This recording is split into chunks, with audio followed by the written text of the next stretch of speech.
Harbi Rachid, né le 7-10-47 à Bellecour. J'ai fait Polytechnique d'Alger, ingénieur en génie chimique. Mon premier travail, j'étais ingénieur à la tannerie avec l'ex-Sonipec. J'étais nommé par Avchiche responsable à la DNCANP. J'étais un cadre à l'UNIM. Et maintenant, je suis un retraité qui est en train de boire le calice de la honte. J'ai fait 3 livres. Mon premier livre était à la suite de mon incarcération injustifiée.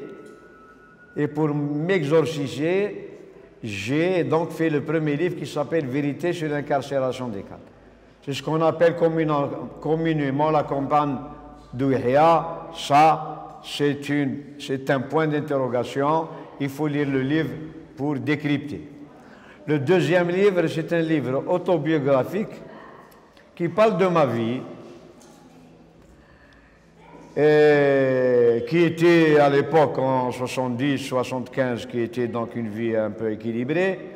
Le travail on avait, et ainsi de suite.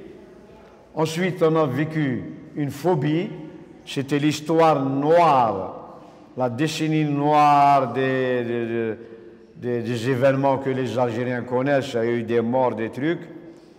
Mais tout de même, le dernier mot, c'était le mot espoir.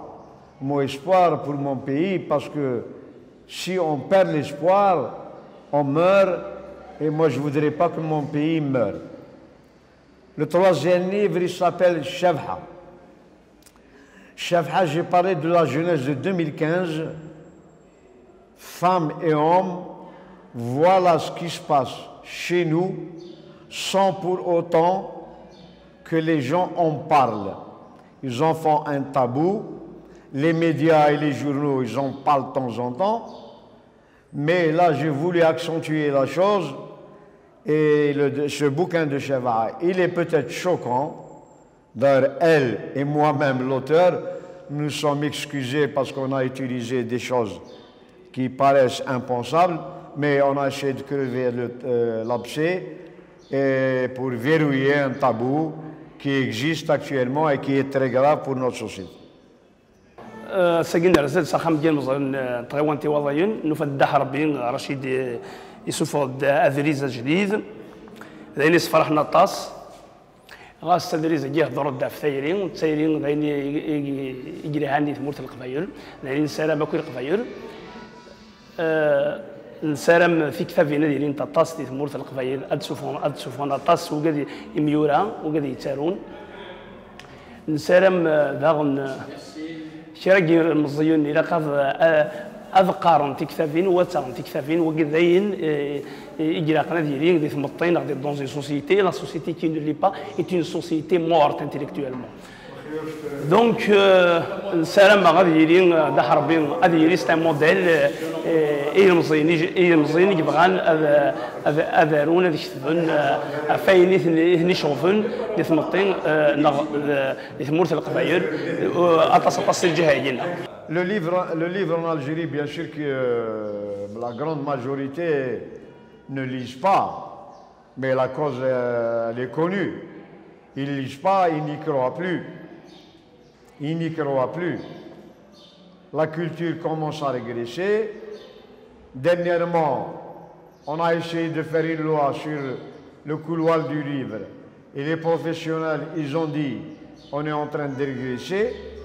Au lieu d'encourager les auteurs, les éditeurs, les distributeurs, les libraires et tout ça, nous sommes en train d'enfoncer une autre loi pour essayer de freiner ce qui est évident pour tous les Algériens et ce qui se passe actuellement. Donc, si on veut construire un pays, le soubassement de ce pays, s'il n'y a pas la culture, à travers les films, à travers les chansons, le théâtre, les auteurs, les bouquins, on ne peut pas évoluer. Il paraît que ce sont des gens âgés, on ne sait pas pourquoi, parce que on va quand même essayer de le savoir. Notre jeunesse se retire de la littérature. Or, la littérature est un très grand pilier pour l'éducation, pour le civisme d'un individu. Donc, la jeunesse guinéenne, bien sûr, il y a beaucoup, la jeunesse guinéenne, il y a la catégorie qui sont penchés sur la télévision, d'autres avec Facebook, l'internet, la littérature. Or, la littérature, de côté. La littérature, c'est un cadre, c'est un homme de valeur, c'est quelqu'un qui a donné l'intérêt, un grand intérêt pour la littérature. Non, mais moi je veux bien, encore faut-il inquiéter, bien sûr, vrai. Je pense que c'est un roman qui est, bon, il y a ma note de l'auteur, il faut le décrypter. Il faut le décrypter. Je pense qu'un bon réalisateur peut faire un film très correct. Ça parle de tout ce qui se passe dans notre société, et tout est réel. Et moi, je suis prêt à collaborer avec quelqu'un qui veut le traduire en film, il n'y a aucun souci. D'abord, je parle très mal, il y a des mots qui m'échappent à dire c'était pas bon, avec les Juifs et les Français, il faut le dire. C'est des Français, des Juifs et tout ça. Donc j'ai une culture à soubassement occidental. J'ai lu bien sûr l'arabe, je la comprends, la dialectale, je la comprends. J'ai été un peu loin, je m'intéresse à une arme de guerre, à une autre arme de guerre qui est l'argot français, parce que c'est une autre arme de guerre. Je dis à nos jeunes maintenant, l'arme pour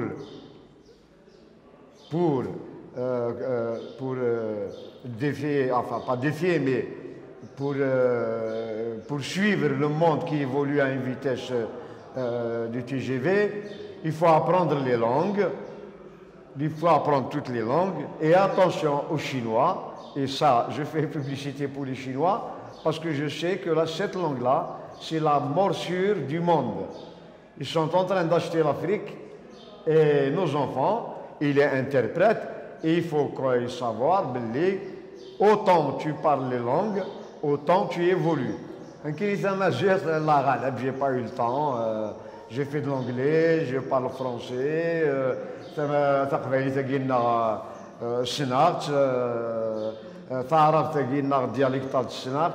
mais parce que j'ai pas le pilier, j'ai pas. Mais il n'empêche que j'ai des bouquins sur la grammaire français,